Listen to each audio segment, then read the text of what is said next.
Hello viewers, the learning hub YouTube চ্যানেলে আপনাদের সবাইকে স্বাগত। আশা করি সবাই ভালো আছেন।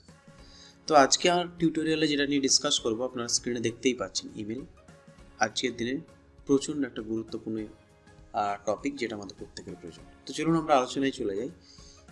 সো ইমেল হচ্ছে কি একটা ইলেকট্রনিক মেল। দেখুন এখানে কন্টেন্টের মধ্যে বলা যাচ্ছে email electronic mail is a service which allow us to send the message in electronic mode over the internet. তো ইমেল হচ্ছে একটা পদ্ধতি, যে পদ্ধতির সাহায্যে আমরা কি করতে পারি, একটা জায়গা থেকে আরেকটা জায়গায় তথ্য মিনস মেসেজকে আদান প্রদান করতে পারি ইলেকট্রনিক মোডের মাধ্যমে, ইন্টারনেটের হেল্প নিয়ে।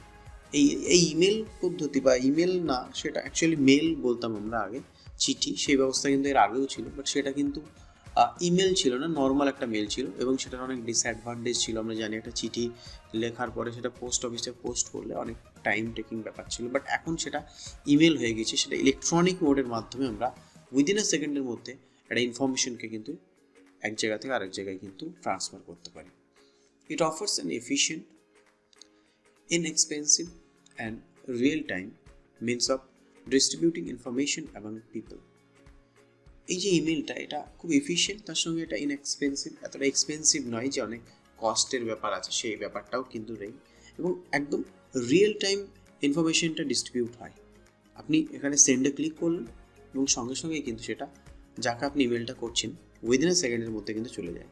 তো এগুলো খুব অ্যাডভান্টেজ, যেটা কিন্তু মেলের মধ্যে ছিল না।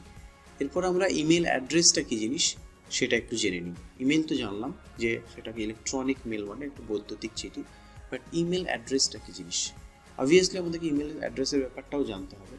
তো দেখুন এখানে কন্টেন্টের মধ্যে কি বলা হয়েছে, each user of email is assign a unique name for his email account. প্রত্যেকটা ইউজারের জন্য একটা ইউনিক নেম অ্যাসাইন করা হয়, সেটাকেই কিন্তু অ্যাকচুয়ালি ইমেল অ্যাড্রেস বলে। This name is known as email address. সেই নামটাকেই কিন্তু অ্যাকচুয়ালি ইমেল অ্যাড্রেস বলে। Different user can send and receive message according to the email address. বিভিন্ন রকম ইউজার সেই ইমেল অ্যাড্রেসে কী করতে পারে, বিভিন্ন রকম কাউকে মেসেজ সেন্ড করতে পারে, বা কোনো মেসেজ কেউ তাকে পাঠালো সেটা রিসিভও করতে পারে সেই ইমেল অ্যাড্রেসে। Okay, email is generally of the form user name and domain name. Actually email যেটা থাকে বা ইমেল অ্যাড্রেস যেটা আমরা বলে থাকি, সেটাতে দুটো একটা পোর্শন থাকে, একটাকে আমরা ইউজার নেম জেনারেলি বলে থাকি, আর আরেকটা হচ্ছে ডোমেন নেম, যেটা @এর পরে থাকে। For example, webmaster@gmail.com। তো এখানে দেখুন একটা ইমেল অ্যাড্রেসের কথা বলা হয়েছে, এটা একটা ইমেল অ্যাড্রেস, webmaster@gmail.com।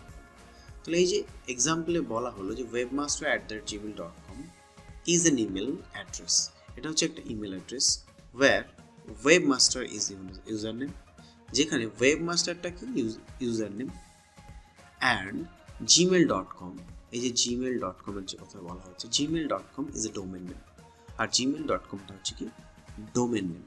ওকে, তারপর এখানে তিনটে বোল্ড করে আলাদা পয়েন্ট করা আছে।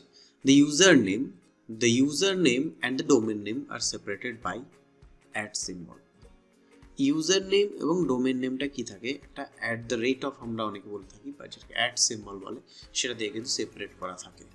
ওকে, যার আপনার ইমেল অ্যাড্রেস প্রত্যেকের হয়তো কম বেশি এখন আছে, তো আপনার যে ইমেল অ্যাড্রেসটা যখন লেখেন abcd@gmail.com, তাহলে abcd এটা হচ্ছে আপনার ইউজার নেম, আর gmail.com এটা হচ্ছে ডোমেন নেম। এই ইউজার নেম অ্যান্ড ডোমেন নেমকে যে সেপারেট করে যে সিম্বলটা, সেটা হচ্ছে @ আমরা বলে থাকি।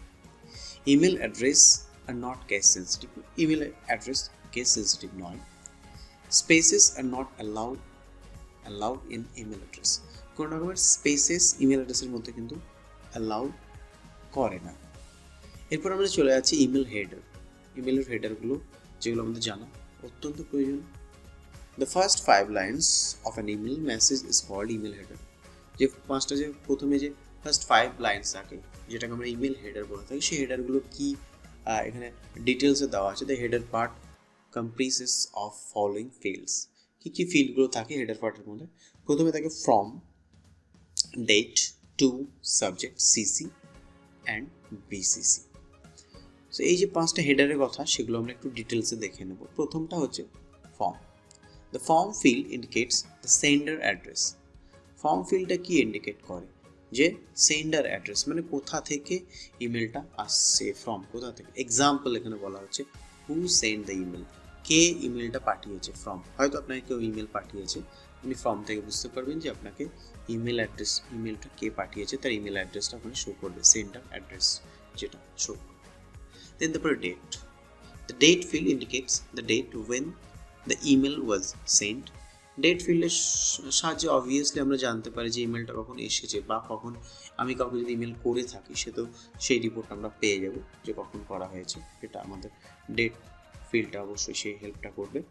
দেন the two fields indicate the receipt address, example to whom the email is sent.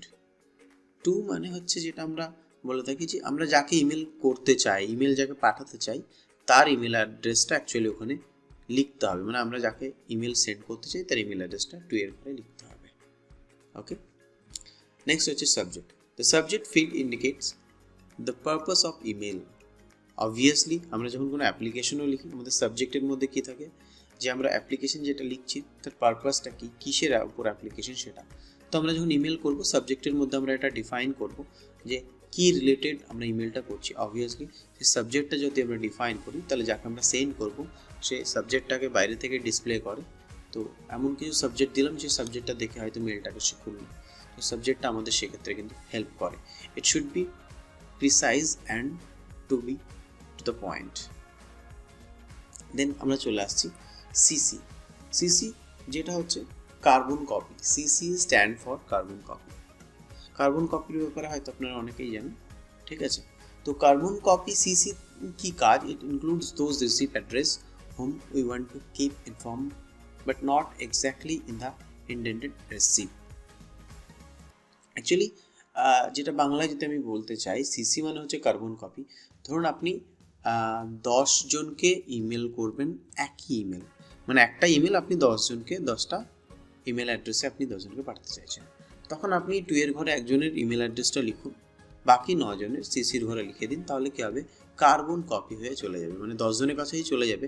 But এখানে কিন্তু আপনি যে 10 জনকে মেলটা করলেন প্রত্যেকেই কিন্তু তাদের যে রিসিভ যে অ্যাড্রেসগুলো সেগুলো কিন্তু যাকেই করেছেন সবাই দেখতে পাবে যে আপনি কতজনকে ইমেল করেছেন। মানে আপনি যে 10 জনকে করেছেন 10 জনের ইমেল আইডি 10 জনের কাছে চলে যাবে, ইভেন আপনারটা তো অবভিয়াসলি যাবে।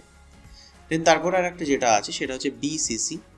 BCC stand for black carbon copy, বা এটা অনেকে ব্লাইন্ড কার্বন কপিও আমরা বলে থাকি জেনারেলি।